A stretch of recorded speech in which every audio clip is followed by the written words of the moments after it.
Can I gather all the parents in here real quick for me? Just come in tight real quick. Hey guys, I don't know how much you guys know about me and my journey to get here today, and it has very little to do with wrestling.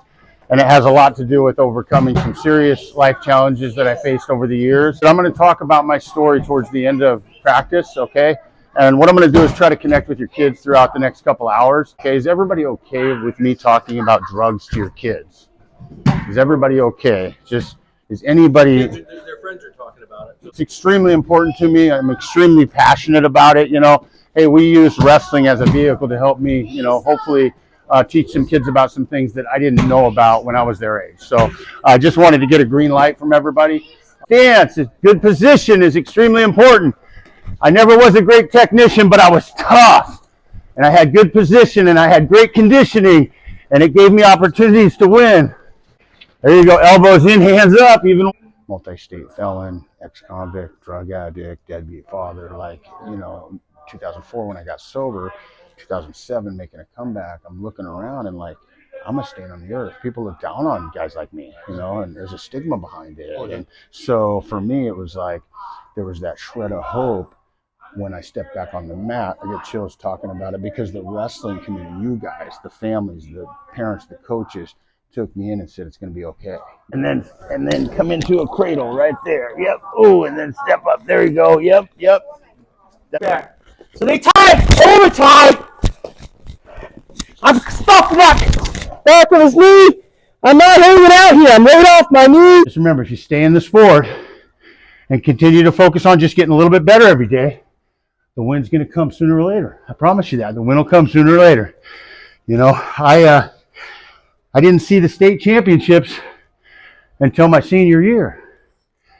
And I lost both my matches. I never won a state championship match, and I went on and became a national champion years later. But just a reminder that it's not over unless you quit. But, my most important part of this session today is right here, right now. And this is why I'm here. Because, I haven't always been that leader, that coach, that mentor, that man of integrity, good husband, good father, just a really good human being. It hasn't always been my story, guys. And 20 years ago, long before your time, I decided to quit drinking and using drugs because it was taking everything I loved away from me.